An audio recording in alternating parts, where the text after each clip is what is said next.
People often ask if there's any dangers to practicing semen retention, and there are some potential negative side effects. Semen retention isn't just an easy fix-all for everyone.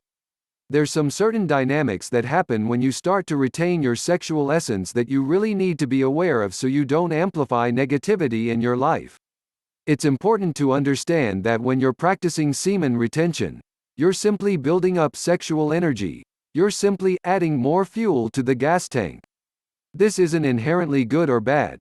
You just have more energy to express yourself in whatever way that you. It's the equivalent of giving someone $1 million.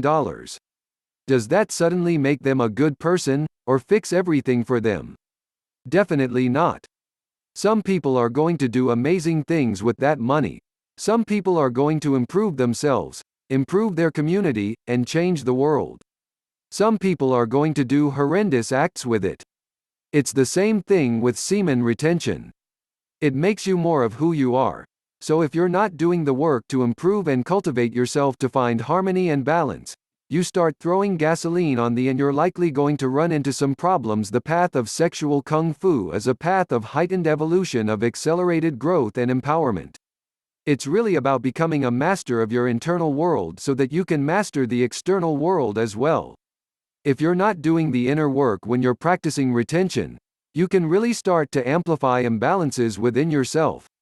A single sperm grows into an entire human body, multiplying trillions of times. That is the power that you're generating within yourself, and if you're not conscious of what is going on within your body and mind, as well as in your life, then you're just throwing this amplifying sexual energy on top of it. Many people start to amplify these negative aspects within their lives, start to amplify their anger, start to amplify disharmony in their relationships because they're not doing the underlying work to resolve these issues. You have to be careful. Semen retention isn't for everyone. If you're not going to do the inner work to balance yourself, then you should not be practicing semen retention. It's like when Luke goes to Dagobah to learn the Force and Yoda says, "I've been watching this guy for a while and he's very reckless, he's very dangerous, his father did some questionable things. I don't know if I should train this guy." Here in the modern world, all the information, all this ancient esoteric information is available to us and there's no filter. So it's up to us to make sure that we are balanced, in harmony, and doing something for the highest good of ourselves and for our community. A lot of egos in the semen retention community.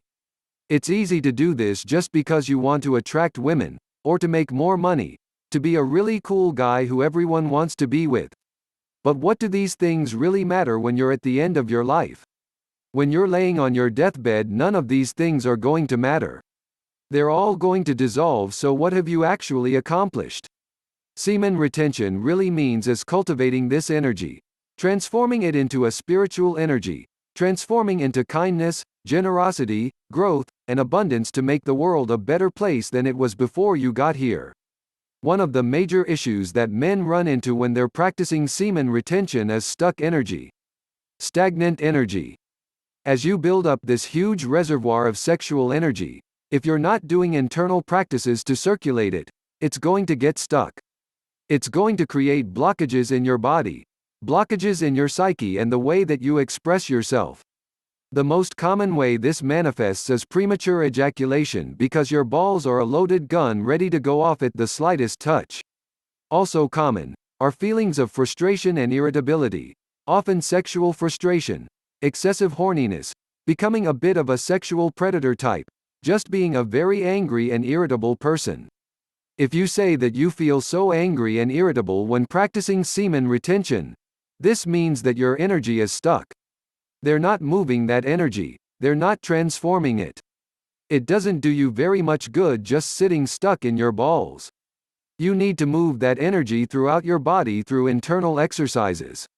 When you say internal exercises, I'm not saying going to the gym and working out. That's going to help you keep things moving and burn off excessive energy, but you need more than that. You need internal energy cultivation practices. You need to be able to consciously work with the energy channels of the body so that you can guide the sexual energy out of the genitals, move it around the body, and refine it, changing the shape of it. As the sexual energy moves, it transforms into more usable energy. If you're going to practice semen retention, again, it's essential that you keep this sexual energy moving throughout your body, or else it's going to get stuck. You're going to have blockages. You're going to amplify unconscious patterns. Sometimes it gets stuck in the wrong part of the body and you amplify unconscious negative patterns. You just become a very angry person. You don't enjoy life anymore. You just feel stuck, and it's really not fun to do semen retention if you're experiencing these things.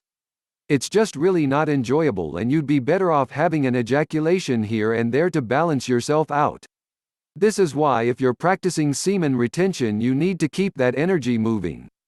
The biggest danger of semen retention is allowing your energy to get stuck and become an angry, irritable, and really unpleasant person all around. You need to have a purpose with this energy. You need to have something you're channeling that sexual energy into, and you need to be doing your meditation, doing your internal energy practice, circulating that energy throughout your body. You really have to ask yourself why you are practicing semen retention. Is it because I want to be able to tell people you went 100 days without ejaculating? You're a badass? Is it because you want women to be throwing themselves at you? Or is it because you want to be a better person? To become the best version of yourself? I didn't get into semen retention because I just wanted to tell people I went long periods of time without ejaculating or have women throw themselves at me. I highly encourage you, if you're practicing semen retention, then have an internal energy practice. It's a must, and I guarantee you it will make this an effortless, sustainable, and enjoyable lifestyle for you. If you enjoyed this video, hit the like button and make sure to subscribe. I really do appreciate your support.